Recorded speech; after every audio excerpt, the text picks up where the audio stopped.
Bro, I thought I had like real live, genuine friends. When I went to jail, bro, like they made it seem like I was like in there for murder. Did that stick with you for a long time? Honestly, I'd say I'm still working through it. Some shit you don't get over. And I think people still forget that I came out of high school.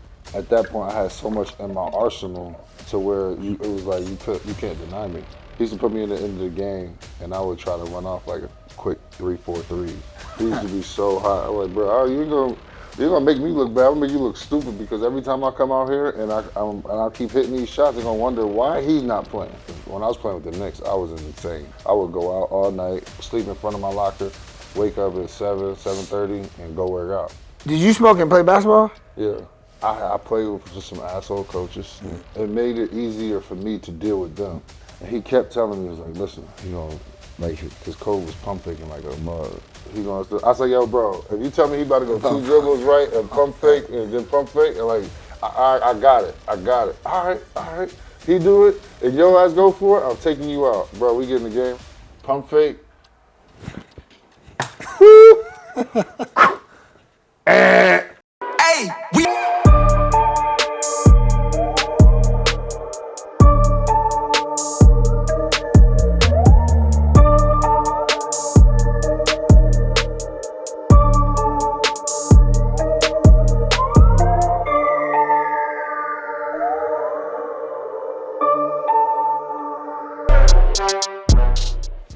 All right, I got my dog J.R. Smith. Hey, welcome to the Blueprint, my dude. Appreciate you, my boy. First and foremost, Why your shit look empty? Oh, all right. come on now, I'm just Making straight. sure, dog. I'm straight. I'm neat.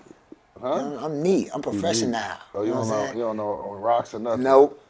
Straight up and down. I'm from Georgia. Hot joint. I'm from Georgia. It's crazy. If you don't put hair in your chest, we ain't drinking it. Yeah, see, I don't want it. I don't want it. Okay, JR, so let's go back to the childhood days. Before it was JR and it was just Earl from Jersey. Well, I was always JR. Nobody really knew my name was Earl. Except for the parents? Like a lot of the people in my school when I grew up, they didn't know my name was Earl.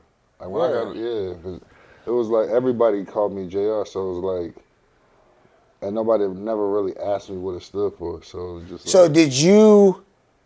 But was it one of those? Because you know how like if somebody has a name like Greg, and you're like 10, you don't want to say that because you think everybody gonna run the tens on you. Nah. I mean, well, for me, I ain't really get joked on like that because I was, predominantly bigger than everybody growing up. So everybody was like kind of left me alone. But my dad was always like Big Earl, and my pops was Earl, and my grandfather was Earl, and everybody always called me JR. Oh, word. And it was a couple schools I went to. The principal didn't even know my name was Earl. Really? Yeah. So should principals get fired if they don't know the actual names of the students? I mean, it's funny. I had a conversation with somebody about that, and they were saying pretty much the same thing. But at the same time, I'm sitting there like, bro, it's like 800 kids. The fact that they know every kid name is crazy. Right. That's true. Okay, so no Earl, JR from Jersey, before the league, before the spotlight. What part of your story do you feel people still get wrong about who you were coming in? I think for now, now in my journey, I think people still forget that I came out of high school. Like, because I've been around so long and my name has been in the public eye. Like, I think they forget that like I was 18 when I started. You know what I'm saying? And a lot of dudes came in 23, 24, already established. So when they look at some of the like, I would say like mishaps or certain shit, blemishes in my career, or whether it be with coaches or how I handle certain situations, like I was just a kid trying to figure it out with a shit ton of money and just had a camera on me all the time. Right. So it's those mistakes that I've made. Numerous people make them every day. It's just that they're not in the public eye. Right. So. How did you deal with that, like being an 18-year-old kid? Because like for me, I went to the league, I was 23. Mm-hmm. I was kind of grown, but still, it wasn't like I had money before. Right. So there were still a lot of mistakes that I made as a 23-year-old kid. So, but I guess you could say since I went through college, there's some level of maturity that you have because you've kind of done some things from 18 to 23. But when you're 18, like all you really know is like high school, and now I'm like thrusted in front of a whole bunch of adults, and the cameras are in your face. So how was that for you as an 18-year-old kid going from high school to the pros, dealing with all that stuff? It was kind of messed up because I went to a situation to where the organization wasn't like that good, so they didn't really know what to do with me, and wasn't really on the side of like teaching you how to be a pro. One thing I did rely on was like dudes like PJ Brown and Darryl Armstrong, BD, David West. Like I had some real Rodney Rogers, God rest his soul. Like I had some real dudes around me who would like show me how the shit was going, like how you're supposed to handle certain situations. And I can't lie, some of it was good, some of it was bad, but you know, I had hands-on day-to-day experiences to where it was like he was learning on the job. One thing that I found out about you that you told me when we was on the Band and Dunes trip that I did not know was you had got arrested early in your career Yeah. for a mistake. How do you think, if it did, how do you think that carried on with you and then maybe how people perceived you in the league in this entirety? I mean, it's crazy because I think for me, it was like you see me, I rock with everybody, Right. but I rock with everybody, but I don't. So it's like I could see you on the golf course and rock out and we have a good time, whatever. But like after the golf course, like I know how to keep my life to a distance to where I don't get close enough to where I feel like the relationship isn't mutual. You know what I'm saying? And it's very easily for me because I've been in these certain situations to where it's like, bro, I thought I had like real live genuine friends. When I went to jail, bro, like they made it seem like I was like in there for murder. Like I was in there like I held a gun or like I had a gun holding the store up or trying to rob a bank or something. Like, yo, Right. bro, this was an accident. And, you know, I just got a judge who wanted to make a point and the shit happened. But as my relationships and coaches and shit like that changed, and even around the league, certain people around the league just treated me different, looked at me different. So it was just like, for me at that point, I was just kind of distance myself from them and, you know, kind of everybody, and started. I'm not gonna say be introverted because I'm super extrovert, but Right. I had, you know, a long time and many years of just like, you know, still to this day, like just with trust issues and with people on, you know, if they really there for me or if they really want the best for me. Right. Or if I'm down, if I'm not JR, are they gonna pick up my phone call? You know what I'm Right. saying? Right. How did you process that? Because like what you just told me, what you told me back in that Band and Dunes trip about that incident, obviously that's traumatic, right? Losing your friend like that. And then on the flip side, when you feel like you need support because you're in a very crazy situation, that support was lost. Or it felt like it was lost. So did that stick with you for a long time where you were just like F everybody? Or how did you work through that to kind of get through that so that wasn't holding you back? Or was that something that you dealt with for a while and then maybe as an older JR, you know what I'm saying, you worked through it? Or I mean, I would, honestly, I'd say I'm still working through it okay. for real, because it's like some shit you just don't get over, especially if you ain't work on it, Yeah. and, you know, in therapy and even with, you know, just speaking it out loud amongst your friends and your people. For me and my crew that I have now, we talk about everything. You know what I'm saying? And I'm not one of those people who, I'm not afraid to make a mistake, but also I hold myself accountable to the mistakes that I've made. So by the time you already like, you know, feel some type of way about how whatever my situation is or move, I already feel 10 times worse on my own. So your shit don't even like equivalent to how disappointed I be in myself. Mm-hmm. And for me, I feel like if I stay on that angle and I try to continuously prosper in my and on my own path and at my own limit, then I mean I don't really give a fuck what anybody else Right, says. right. I do think it's interesting when I think about like even my life, right? Like I think how we grow up, especially at our age, you know, you're late 80s, I was, you know, early 90s. We don't talk about in our community, I feel like expressing like how we feel in Yeah, certain situations or how if somebody did something to you, expressing how you felt about that. Because we, especially as men, we're told like get up, stop crying, you know, rub some dirt on it, and like get to the money. Like you wasting time, for you sure. know. But then like on the flip side of it, like you can be 10, 15 years down the line and you built up this whole like persona or like armor, if you will, that might not really be healthy for you, Yeah, but like you feel or I feel as if like I have to do this because like of something that happened to me a while ago. So yeah, like when you said like, you know, you're at the point now where the therapy for you is it could be counseling, but like the therapy for you is like my homies, my brothers that I can actually talk to, yeah, like and get it off, like speak it out loud, because like that is therapeutic, right? yeah, Speaking it. 100%.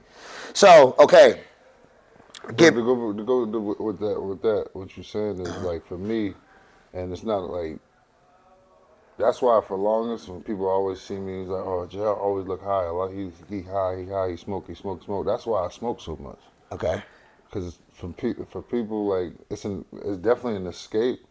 But it's like when you dealing with certain shit, you dealing with a lot of shit. Like bro, that's my outlet. yeah, You know what I'm saying? I'm not yeah, hurting nobody but me, if anything. But right, at the end of the day, I'm smoking weed. I'm not drinking a bottle of Patron and getting behind the wheel and going to be right, crazy. right, You know what I'm saying? Like right, that's how I deal with my issues and my problems of what I got going on. Now, is there a limit to it? Is there a max? 100%. yeah, Sometimes, a lot of times, I exceed it. But for me, I know me and I know what makes me tick. Because if I don't and I don't, because again, we didn't grow up with these tools or how to, yep, you know, let them out silently or like slowly. It's like spilling this cup over. Everything come out. yep, Once you get mad, once you get agitated, frustrated, shit, all you just unleash if you don't do it the right way. So for me, a lot of the times I smoke to get away from that and, you know, compartmentalize what's more important in certain issues in certain times. right. So with what you just said, like you said, people think this, so I do it. So do you feel as though it's like? Do you feel as though like smoking is something that you probably shouldn't do, but you do it? Is that what I'm? Is No, that I'm what I'm saying hearing? it's Or not. It's like I think it's anything in moderation. yeah, Is you know what I mean? You can do it, but there's a level of doing it. yeah, And for me, I understand where the mishaps are for me with smoking weed, but I also see the benefits of it too. For me, yeah, as long as I don't tiptoe or fall too hard on either line, I'm in the mix. Like yeah. for a long time, I used to smoke when I played golf. I can't smoke and play golf no more. Okay. Like just Is mentally that and like because you're like I'm nice now, and you're like no, I've literally seen the difference in my game. okay, Like when I'm playing and I'm like, especially if I'm playing well. Obviously, it wasn't this week, but when I'm playing and I'm playing well, like bro, I'm so locked in. I'm not trying to get too creative. I don't feel too much with my body. Like I'm yeah, over exaggerating shit, and then that's when the real bad shots come in. yeah, So for me, a lot of the times when I am smoking or when I'm out there, it's just like I start going through my dispersion goes from here to here. You know what I'm saying? And a lot of people can do that, but for me, at just where I'm at, I can't do it. right. Did you smoke and play basketball? Yeah, But that was cool. Cause easy. like what you're telling me is like in golf, I don't smoke. This person is tight. Yeah, But like when I think about basketball, like what's different from basketball and golf is like basketball, you have to put it in the hoop every time. yeah. So how were you able to smoke and then make sure that ball went in that hoop? Well, for Because me, that ball went in that hoop. yeah, but you also got to think, I was doing that since I was 3. Okay. I can do that. Should we have 6 of these and we can go out And you back, got then that and shit's get going to be it. there. Yeah. That's just what it is. But for me, when I used to smoke and hoop, it was like, it was therapeutic because I played with some asshole coaches, call it what it is. Yeah. It made it easier for me to deal with them. Okay. Cause like when I didn't smoke, I would be way more fiery and on edge. Like, and I might say something to the coach to where he could take it the wrong way, and I'd be bitched the next day. Yeah. Yeah. But when I used to smoke, I'm in there quiet, I'm chilling, like, all right, whatever, yeah, Yeah. whatever you say, bro. Like, Right. fuck it, almost. Like, yeah, Yeah. all right, I got you, but still go out there and do it my way, and Right. do it, and it obviously it worked a lot of the times, but. It was just for me again. It was just like that ease of walking into somewhere, and it's just like you already like. For me, I always knew I was the black sheep Right. from New Orleans, Denver, New York, Cleveland. They didn't even want me. They threw me in the trade. It was like I always knew I was like the one that stuck out that people didn't really. The people loved, but the people in the building didn't love. You know what I'm saying? And in order for me to deal with the fakeness, because it's a lot of fake people in Politics. the politics in the situation.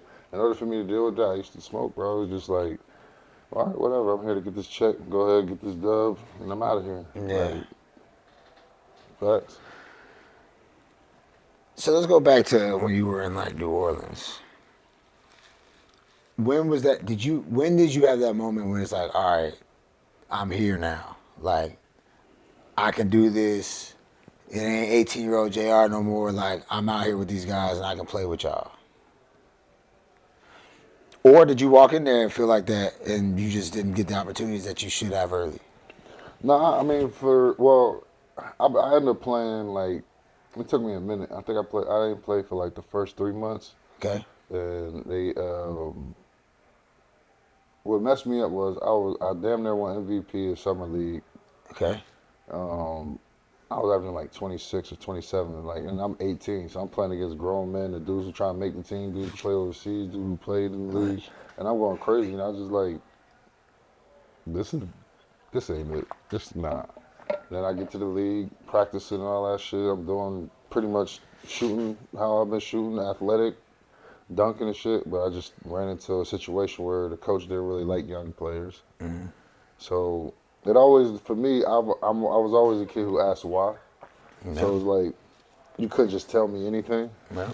So to me, it's like, well, you knew you was drafting an 18-year-old. If you knew you wasn't going to play me, why did you draft me?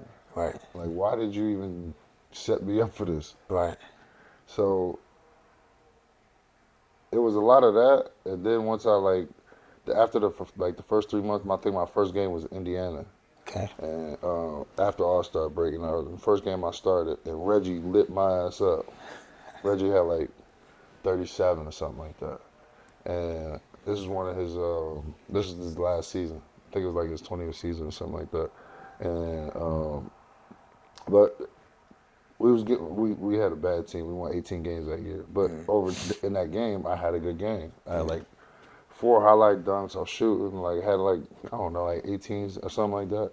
And right then and there, I'm like, it was almost like I was trying to prove it to them, like I belong here. Right. Like, this is because they ended up making trades and whatnot because they seen where we was going, like how the team was, and I think that's how we ended up getting CP the following year. And it was just like, shit is easy to me at that time. I mean, again, I was naive and then now, but I played against Kobe. That's when I knew it was just like, oh no, I'm not ready. Okay, so you played against Kobe. Like, what was going on when you played against Kobe that made you go, all right, my game is not where it needs to be yet? Everything. Everything was going on. He was Explain. doing I everything. need to know. He was Because doing I need to know. It's Kobe everything. Bean. Bro, it was crazy because in shoot around, right? We're going through walkthroughs, doing plays and shit, and like Byron Scott's trying to explain the triangle and where Kobe gonna be at, and then his moves and shit. And he kept telling me, he was like, listen, like his code was pump faking like a mug. So he was like, yo, he's gonna go 2 dribbles right, baseline. He's gonna pump fake, stay down. He's gonna pump fake again, stay down. I'm like, all right. So we go through another play. Tell me, yeah, he's gonna go 2 dribbles right, pump fake, stay down, pump fake, stay down, and then make him pass out. If worst come to worst, he'll take a tough shot over top of you. We can live with that. I'm like, all right. We go over another play. He's like, Rook, he gonna. I was like, yo, bro, if you tell me he about to go 2 dribbles right and pump fake and then pump fake, and like, I got it. All right. He do it, and your ass go for it. I'm taking you out, bro. We get in the game. I get in the game. I swear to God, bro, I wasn't in the game 9 seconds. When I tell you this man went 2 dribbles right, but the way he took his 2 dribbles, I'm thinking he going to the cup for sure. Yeah. This nigga pump fake, jump. Woo! And sub, who you got? JR, come up. Took me right out. But you playing against Cole. I couldn't even be mad. But when I tell you, bro, like I knew the move that he was doing. I knew his moves. Bro, when I tell you, it was like, there's game speed, and then there's like, just... Kobe speed. It's Kobe speed, but it's like, it just looks so profound. Yeah. Like his 2 dribbles looked like he was about to just take off. I'm like, oh, hell no, I got to cut him off. I got to beat the... Right. I got to go. Right. Man. So Byron was explaining the 2 dribbles like it was gonna be like 2 like easy dribbles to the right. I'm thinking like he's just going boop, boop, Yeah. Nah, I think went bam, bam. oh. This what y'all talking about. Yeah. Man, he had like 40 that night. But hold on. You did get back in and play though. He ain't just take you out after 9 seconds and be like, all right, you ain't get to play no more because you jumped on the pump fake. But I think I got back in that game. Come on, Byron. Yeah, B. Scott wasn't. Come on, Byron. We play golf buddies, man. Come on, what's up with all that? And my work ethic wasn't like that though. Like at that point in time, like as an 18-year-old, I didn't really understand like how Kobe and these dudes was quote unquote working out. Like I didn't. Like you heard it, but it was just like, I never seen it, so it was nothing to go off of. Right. So my team, bro, we was in there 2 hours, and niggas was out of there. They grown as fuck. These niggas 30 years old, 35, they got kids and shit at home, just as old as me. Right. They going to the crib. I'm over there 18, 2 hours in practice. Shit, I guess I'm going to the mall. Like, I don't know what else I'm going to do. Like, shit, I'm used to being in class 8 hours, then got practice before school, after school, then go to the gym at night. Like, my day was already set. You get 2 hours a day, you in the gym, you just like, and we didn't have our own practice facility, so you only had court time for like. Yeah, where were y'all practicing? We had this old like community center on the West Bank, bro. It was. And y'all shared time? Yeah. Is that why the Pelicans are bad? I think they got their own facility now, though. But, I mean, there's a lot of teams that's bad, and it's not just because of players, though. It ain't just because of coaches. Oh, yeah. There's doctors who perform bad surgeries at our level, which a lot of people don't know. There's general managers who never ran coaches before or ran teams before. There's presidents who never ran teams before. Like, it happens. When did you're talking about that work ethic, because what I know from you is you are a gym rat. Mm-hmm. You were a guy that was in the gym all the time. So you were just mentioning when you were younger in the league, like you didn't have your routine set yet. So when did you start to learn that routine of really being in the gym and getting it in? Well, I got to Denver. When I got to Denver, they had at the time, I don't know what they call it now, it was the Pepsi Center. And we had our own practice facility, and you can get scanned in like through your fingerprint and shit. Mm-hmm. So once I got that, it was a wrap. Like I go to the gym at any point in time. Yeah. And after a while, because me and the coach didn't see eye to eye, I would never come in when somebody else was there. So I used to go in like 3 in the morning. Yeah. 3, 4 in the morning after the club, whatever, like, and go work on something, do my shit. Only because it's like for them and a lot of people, a lot of people of my peers and around my age give me a lot of praise for the shots I would take and make. But people don't understand. I practice that. Yeah. I practice those shots. That's how I practice. Like, and I practice game speed. So it may look like he's just doing some wild, crazy shit, but like when the clock goes 911 and you need to throw that with the shot clock going down, who you gonna give it to? You gonna throw it to me? Right. He's worried about his percentage. I don't care about no percentage. You Yeah. throw that shit over here, I got it. Right. That's the way I played. But coaches don't want to see you practice like that. But now in today's game, a 7-footer can shoot a 30-footer. Right. For three, like in meaningful basketball, like Yeah. the tallest nigga on the court can be shooting from half damn near. Right. Bruh, what? I wish. You kidding me? Bruh. What was it in you that allowed you to be that guy that takes those shots at the end of a shot clock? Because I do know, like in football, for instance, there are certain guys that want the ball when there's not that much pressure.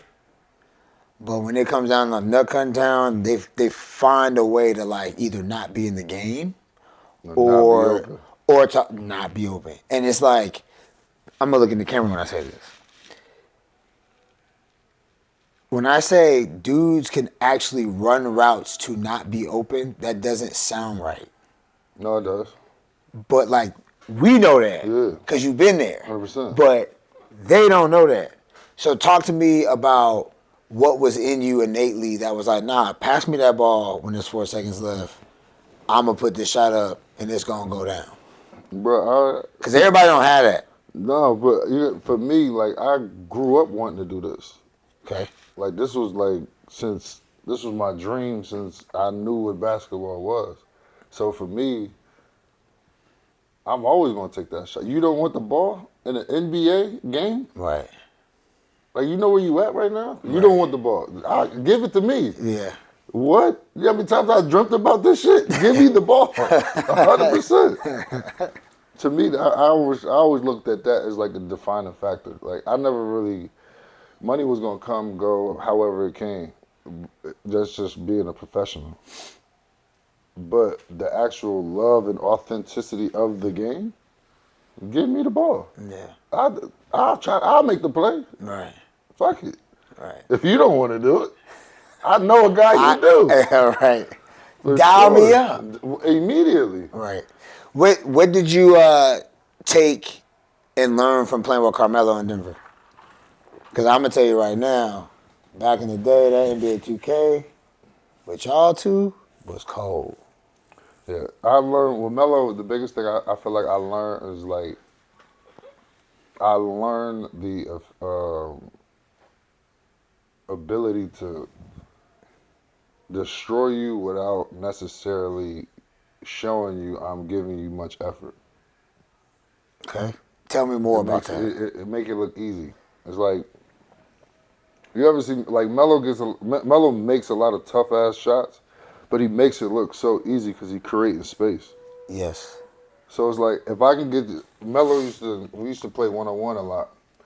And the key to his jab is to make your feet move. Because he knows once he can make your feet move either way, in whichever position or whichever way you step back, whichever foot, he know he got that much space that you can't recover. And he already 6'8", 240, 250. Big dude. You're not getting to his shot. Right. It's a quick release. So if I can get you leaning a little bit, he can shoot from here, there, but you can't jump from here. Nope. So if you give me any type of room and space, and then like the patting of the ball, learning how to like make you almost like dance, that was like that. It was a rap. And I did a lot of catch and shooting. Yeah. Well, especially with him, because you got to spot up. You ain't know you about to just run pick and roll, get the ISO on your side.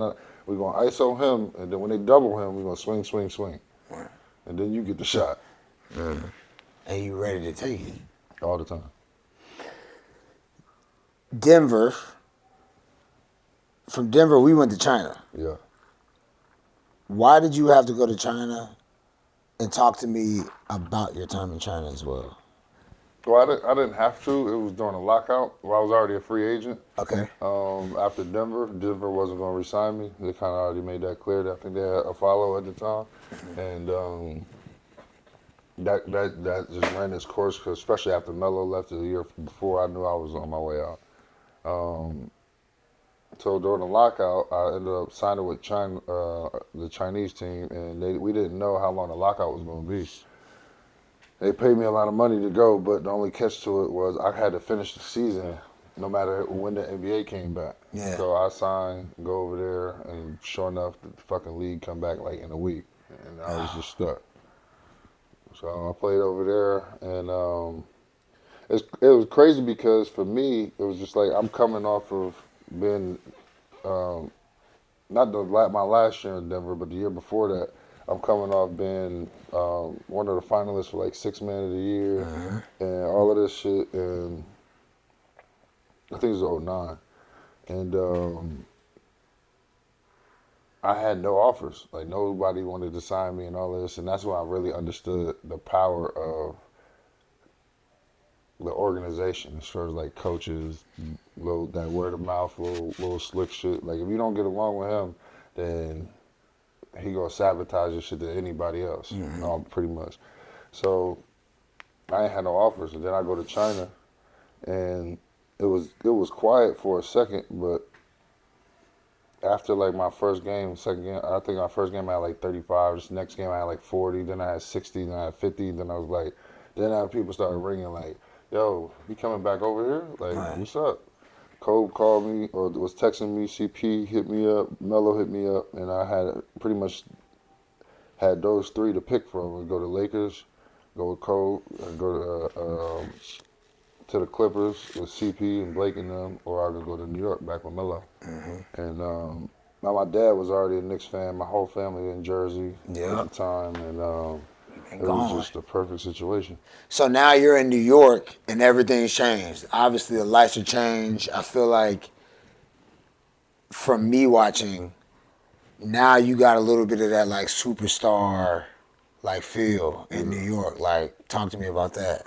Well, it's funny because I just seen Woody the other day in Miami. I was probably one of my favorite coaches. He was one of those who really put like he wanted to see you win, and that was like the first coach I had like that since I played for Hurley, high school, and it was like he really wanted to see everybody on the team succeed, and that was like I very rarely ever seen that in the NBA, like a coach who really wants each and every individual to do well. And at the time, I was working out with Edon in New York, and my game was good because I was coming from China and I was coming from learning how to be the man and like learning how to play pick and rolls, learning how people double you, and like starting to see the things that Melo used to see, and didn't understand he couldn't get me the ball at times.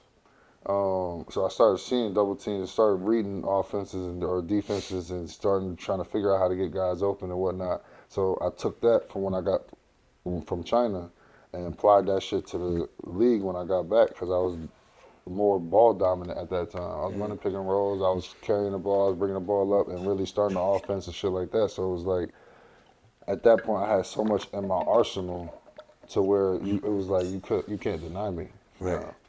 And that's I think 2012, 2013 I won 6 Man. 6 Man. And then Knicks fired everybody at the time, front office, coaches, and all that shit went to hell. And we got the Zen Master, shit didn't work. Yeah. We broke it up, and I got to Cleveland, and I went back to the spot up. I went more 3 and D though. So we had Ray Allen in here yesterday, and he was talking about kind of what you just mentioned about your coach, like wanting everybody to succeed. Ray was saying that his biggest gripe with coaches is that a lot of coaches don't develop their players. Yeah. And you could be a new guy to a team, and game one, he got you in this position, he going to have you in that position all 82 games. So, what was your coach doing in New York the year that you won the Sixth Man of the Year to actually help every man succeed?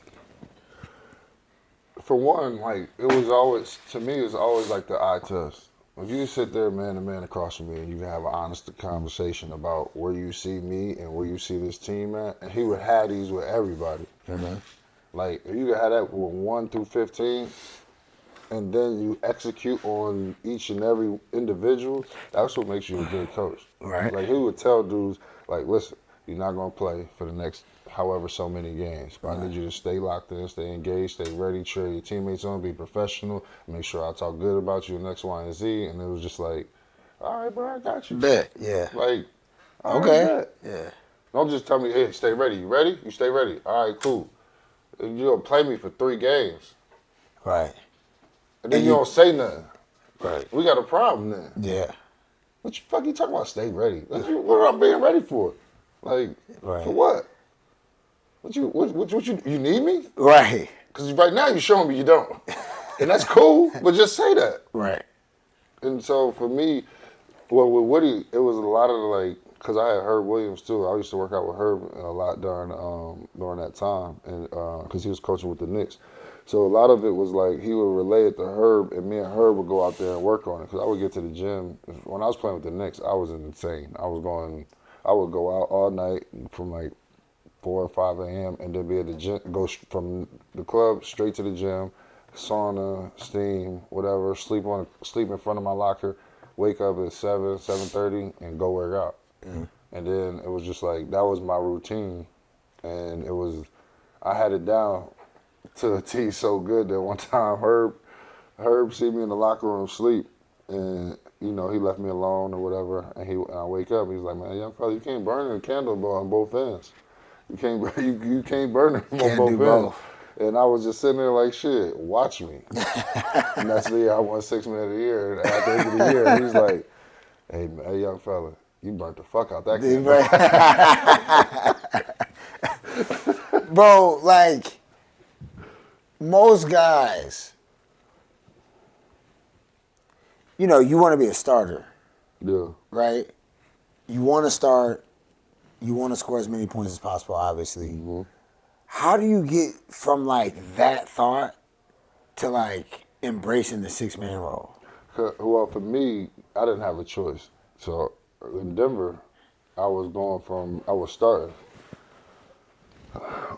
Let me rewind. I started half the season, my rookie year, and then I was starting like the first quarter, maybe half of the season. My second year with CP, we was in the same backcourt.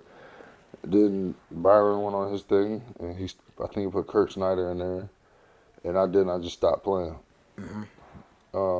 I get to Denver. I was starting. Me and Melo was the highest scoring duo at the time. I think he was at 30. I was at like 21, 22 or something like that. Then we get in the Knicks brawl happen at the Garden. I get 10 games suspended. He got 15 games. And then during that time, the Knicks was so antsy, they traded for AI. When AI came, I went to the bench. And then it was like, because I'm thinking, when AI got there, I'm thinking like, shit, bet, me and Chuck in the backcourt, like, let's do it. But then they put Anthony Carter there. And it was like, almost like he was a good, solid PG for a minute. I smiled with G. I fucks with AC tough. But it was not a slap in the face, but it was almost like one of those situations where you could tell the coach was like tooling with me. Like, you messing with me at this point. And then it was like, well, I can't say AC was, because AC was a starter. He played in the league for a minute. But then we started getting random dudes, and he would start starting them and bring me off the bench. But it's not like you were drawing up plays for me. Yeah. So it's like, they always say, all right, you're going to come off the bench now, da-da-da-da-da, whatever. Like, all right. It's like, yeah, we need some firepower off the bench. I'm like, okay, but you're not running no plays for me. Right. So it's like, what's the point? Right. So a lot of the games, it was funny because I used to do some in spite of shit. It was just like, he used to put me in the end of the game, and I would try to run off like a quick 3-4 threes. real quick. And a lot of the times, the shit happened because dudes would just feed me the ball. And he would be so mad, bro. Like I talking about, like in the end of the games, the game over with, 3 seconds left. I'm pulling that shit like it's first quarter. Facts. For sure. He used to be so hot. I'm like, bro, you're gonna make me look bad. I'm gonna make you look stupid because every time I come out here and I keep hitting these shots, they're gonna wonder why he's not playing. Right, exactly. That's true. Especially after they know what you've done already because you put it out there. People forget like how much you loved hoop.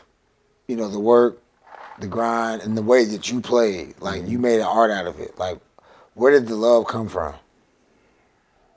Like, do you remember a time where you saw somebody at the park down the street that was cold, or was it like MJ? A lot of guys is MJ. I played everything. So I played football, baseball, and basketball. So for me, I came up in a golden era because it was MJ for basketball, which was easy. Ken Griffey for baseball, to me, which was easy. And I had Dion for football, which was, you know what I'm saying? So that trifecta right there. I ain't hard to find. Yeah, you know what I'm saying? Like, bro, in that time, I had like literally, to me, 3 of the greatest of all time. And then, you know, now looking back at it, how much Tiger has influenced golf and me still. It's like he just came a little later. But I didn't know. I was telling dudes this last night at dinner. I didn't know I was going to make it in the NBA until like my junior year. Because I stopped playing football. They transferred me to prep school and kind of weaseled me out of playing football, and then basketball just went crazy. What position were you playing in football? Receiver and safety. What was your game like? If we had to talk about at receiver, if we had to talk about NFL receiver, like what's your game look like? During the time in which you were playing. During the time, if I could I would say only because I wasn't as like strong physically, but I had the size. If I could, I'm gonna say I looked like Randy, but I didn't have the obviously 4'3" and all. I'm not gonna disrespect and say I was young Randy. I'm not gonna say that, but I was my size now, but I was going to get the ball. Yeah, for sure. Just throw it up. It's a wrap. Going to get the ball. 100%. I had way more scholarships in football than I did basketball. For sure, that's a fact. That's a fact. I'm telling you, my dad done made me stop playing football. I wanted to play football. I was a football player more than I am a basketball player. Basketball was just the thing. Lost one. That's crazy. All right, let's talk about Cavs, man. Playing with, Brian, Kyrie, all them. Like, what was it really like playing there? Like, what goes on there? Because you be giving me stories about what y'all be talking about in the group text and all that. Like, how was it really being there? I loved it. Yeah? I loved it. Bro, straight up, man, Cleveland is one of my favorite cities, bro. It's like, and people say that, I don't know, it's Cleveland's Cleveland. Bro, when I tell you, you'll never meet realer people than people, like, I've lived in LA, I lived in New York, I lived in Houston, Dallas, Miami, Palm Beach, everywhere, Vegas. They'll never meet realer people than the Cleveland people. Yeah. They the best, bro. I love them. This shit is so fire. They treat you like royalty. Yeah. I guess, like, for you, I would guess it would assume, like, playing for the Cowboys. But it's like the city just embraces you. Everything. Everything. Oh, man. How was it like winning the finals? Was it like a combination of just like everything? Like you saw your whole life flash in front of your eyes? No lie, bro. I swear, bro. And I can't make this shit up. I forgot who, Mozgov, he threw the ball up at the end of the game. The game was over. We won that shit. I was going to go hunt the ball down, and he grabs the ball and throws that shit up in the air like damn near to the stands. I'm like, oh, hell no. But at the same time, I'm watching the clock and I'm just jumping. I'm literally, as I'm jumping, I hear the buzzer go off. Then as the buzzer goes off, I hear we win. I hear the team going crazy and all that, but I can't stop jumping. I'm just jumping. And as I'm jumping, no lie, bro, I literally seen my life from like 4 or 5 in like my Biddy League jersey and shit. That's what we call a little puberty Recreation, yeah, basketball. right. I watched myself when I was like 5. I seen myself when I was like 9, 10. I seen myself when I was like 13. I seen myself when I was like 16. I seen myself when I was 18. I started looking at like the shit going on in between the car accident, the going to jail, the kids, it's on Father's Day. Like, bro, it literally like as clear as day, but my eyes is open. I see all of that shit, bro. It's funny because I look at movies now and you know how they put those collages up with all the pictures and shit, and it's like it literally happened for me like that in real time. What was that first month like after y'all won the finals? Like, is it a blur or is it just like? Bro, honestly, bro, I didn't go to sleep for like 3 days. What y'all do? Give me that 72 hours. Like, are we on a PJ to Vegas? Like, are we in Vegas? Are we at the Win? We took Like, the team playing to Vegas. the whole team playing? Yeah. Like, GM, all them pulled up? Everybody. Yeah, okay, give me the night. Come on, I need to know. I only played in one playoff game. I need to know something. Hey, I'm going to the grave with this one, though. Okay. Going to the grave. Okay. You don't have, you get go to grave with that one. But obviously you lived through a whole bunch of like crazy stories, you know, with your teammates. Like, what's one story with your boys that still makes you laugh like out loud like crazy to this day? When Shannon slapped Kev. That's the funniest. It's the funniest shit. We talk about it in our group chat all the time. Random Tuesdays, like, hey yo, remember when Shannon slapped Kev? Everybody there crying face, bruh. So we was out and about, and we were intoxicated. We had a lot of wine, and Kev got to talk like. Kev's a Virgo like me, so when he feels it, he gonna say it, and he gonna like. It may not come off as like. It almost comes off like we bitching a little bit. Okay. I respect it because I'm one of those. I do it too, and when I tell you, Shannon. First of all, Shannon's 7 feet. Yeah. Shannon got some big ass fucking hands. Gotta have them, Bro. When I tell you, he slapped the shit out Kev, like, but not meaning to. This is one of those drunk slaps. Okay. Like, he's like he nigga like, bro. But it just so happened that the shit was just like,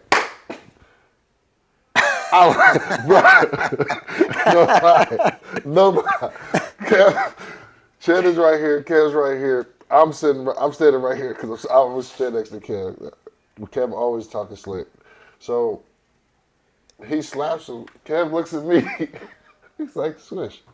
Did he just slap? Did he just slap the shit out of me? I said, Kev, he slapped the fucking shit out of you. And then out of nowhere, Shannon just grabs him and hugs him. I'm sorry. Like, I didn't mean to.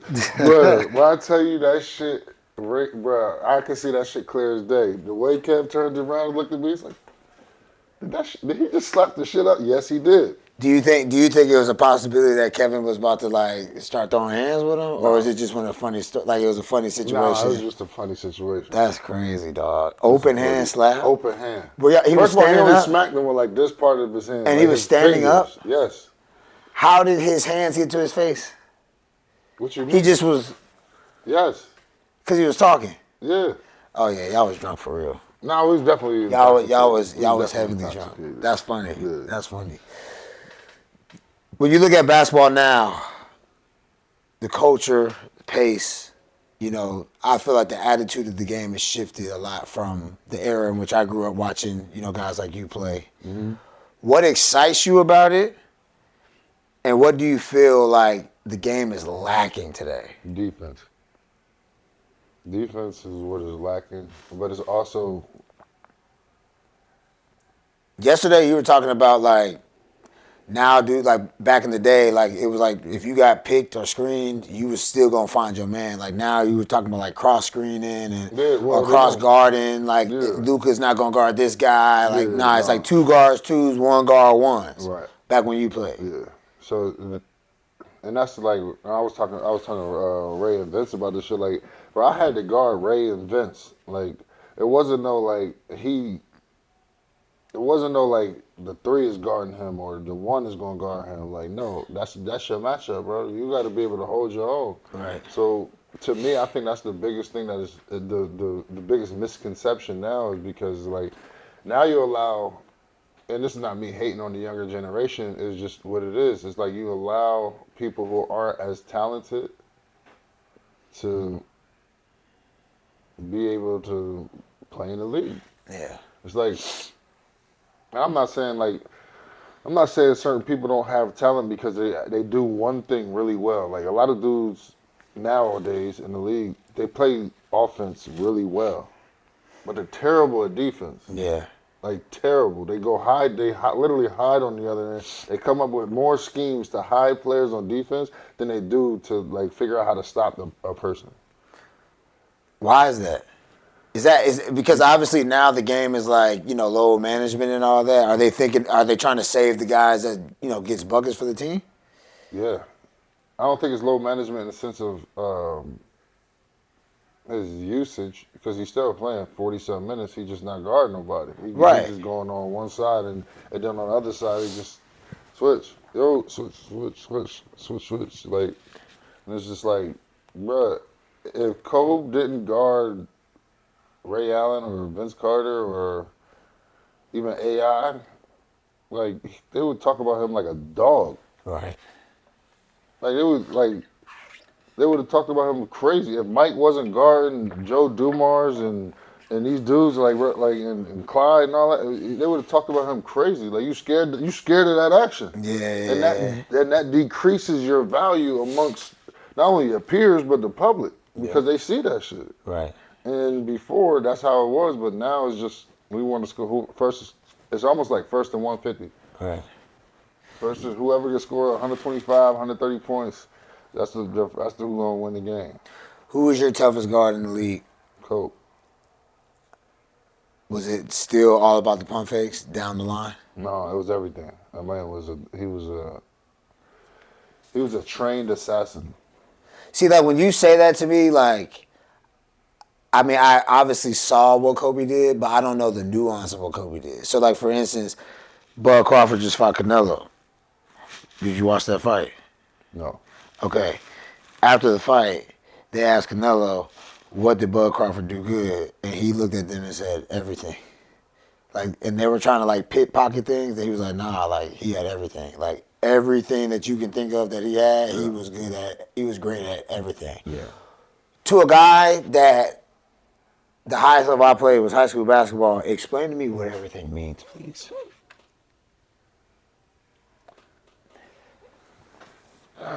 Because I know Bean, but I don't know what it's like to be on the court against Bean.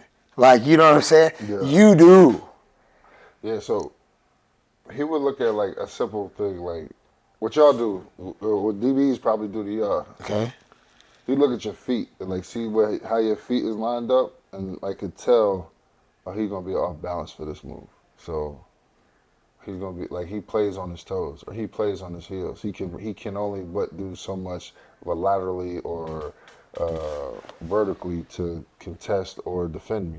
Okay. So it's like if I jump out on the ball on you, right, and my feet is on my toes. Right. The slightest bump, I'm gonna knock you off balance. Right. But if I come up to you and my feet is on my heels, I pull up right in your face. You can contest. Right.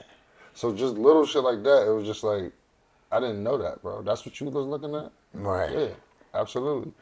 Like, and I'm just like, interesting. Like I played the body. Like I never really took it as far. I play your waist and up. Okay.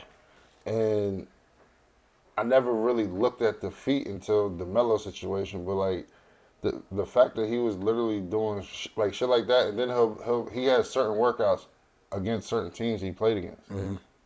It's like, bro, what? What? Hold on. Oh. He has certain workouts on the week? Because, I mean, y'all play multiple games in a week. So I can see that if it's football where we only have one game a week, and you can say, okay, I'm playing the Ravens this week. It's a double chin strap game. You know, I have Wednesday, Thursday, Friday, Saturday to plan what I'm going to do on Sunday. But like y'all have what, Tuesday, Yeah, Thursday, but also y'all don't Friday? have live action during the week. What do you mean? Y'all hit during the week? Depending on the team you play for, yes. When I played in Really? Dallas on Wednesdays, we were full pads, Bucko. That's why when we got to Really? that's why when we got to the playoffs, we was tired and fatigued.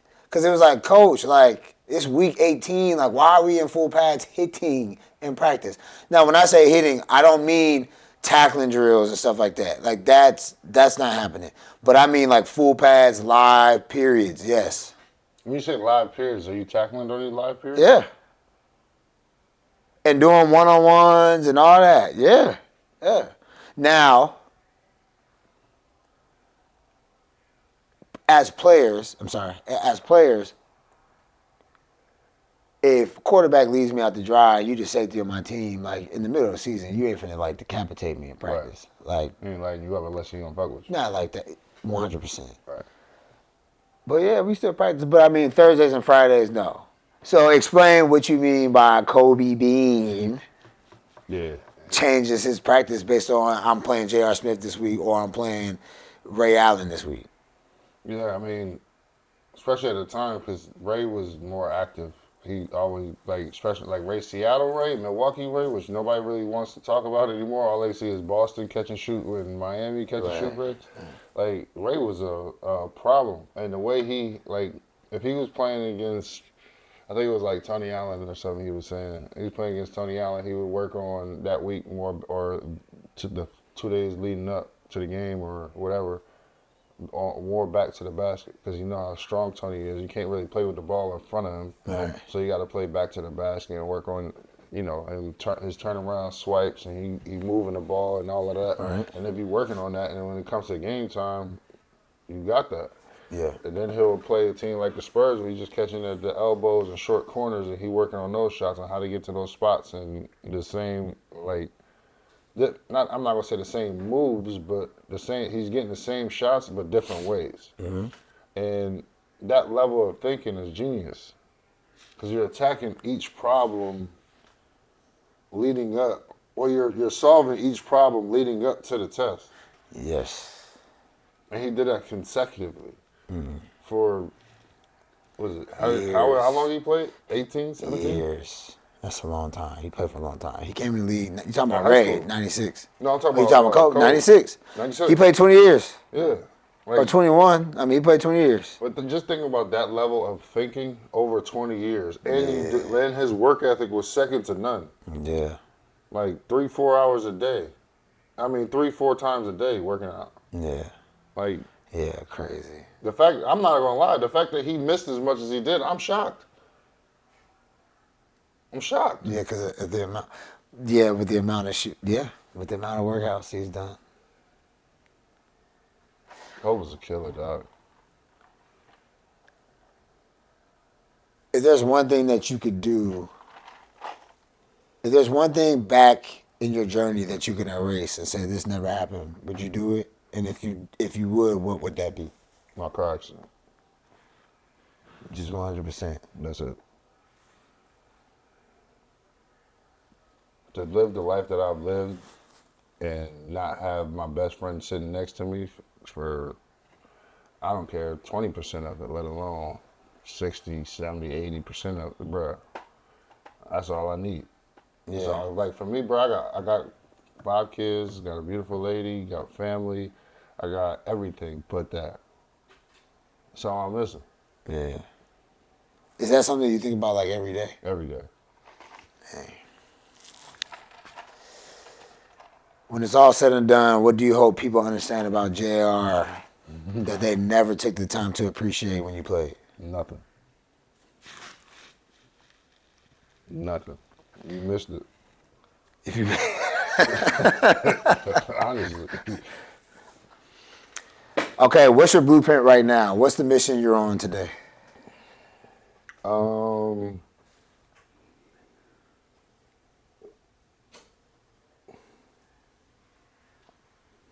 Like, I don't know. I feel like it's a tough question. Personally, like business. However you want to answer it. To me, well, for me, I'm working on being the best dad I can be every day. That's my Right. my North Star. And if y'all don't know, I'm gonna let y'all know. We've been down here in Orlando all week playing a golf tournament, and Jr. had his kids down here with him all week. So took a couple steps in that department this week for sure. 'Cause I didn't have my kids with me. So Nah, it's but for me, it's like I'm always traveling. I'm always like people see me on the gram and shit, and just like, yo, bro, do you ever sit still? Like, not really, bro. Like I got this shit don't stop. right. I tell I try to break it down to my brothers and my boys all the time. Like, you know, women can be careless, men can't. True. And it's at the end of the day, for a man, ain't nobody coming to save you. So you got to do this shit yourself, and you got to get it out the mud, no matter how it comes or whatever else. But for me, it's just like ain't nobody about to come sit here and feel bad for me. And if they did, I don't want you sitting here too long. Right. That shit ain't gonna help either. Yeah, Like, exactly. so I got to get to it. So I'm always moving and shaking and trying to, be a better version of myself and shine I would say, I guess I would call it philanthropy, Okay. or entrepreneurship. Okay. Because obviously business don't stop. I already have a name, so I mean, people want to do business, and I just want to do good business with good people. Okay. Money's just gonna come and it's gonna go. It's not really like the end all be all for me. As long as I'm doing some shit that I'm passionate about, that's all I really care about. Obviously, trying to be the best golfer I can be. Golf just takes up a lot of my time and my space and my energy because it's like hoop for me now. Yeah. You know what I'm saying? Going to the range for me is like going to the gym and having the peace of mind and getting it out. Like sometimes when I'm playing, it's not good for me when I'm playing because I play like shit.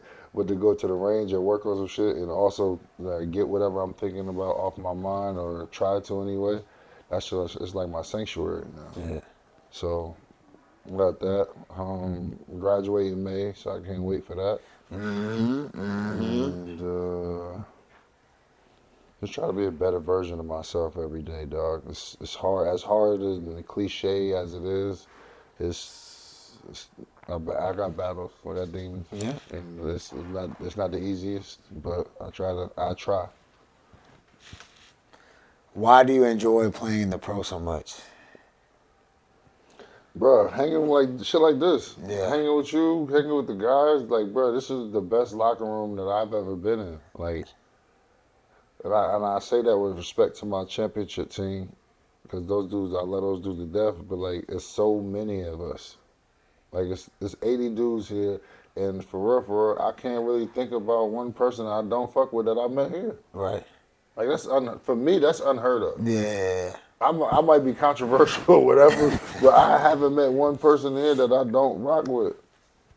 And that's everything, bro. Like, you grew up in the locker room and you grew up with a crew and, like, you used to being around the fellas, to be around the fellas and compete still, shit's the best. And the way they treat you, too. Hey, J.R. Smith, Yes, Team sir. Swish, appreciate you stepping into the blueprint, baby. Yes, sir. Appreciate Yes, you, sir. brother. Thank you.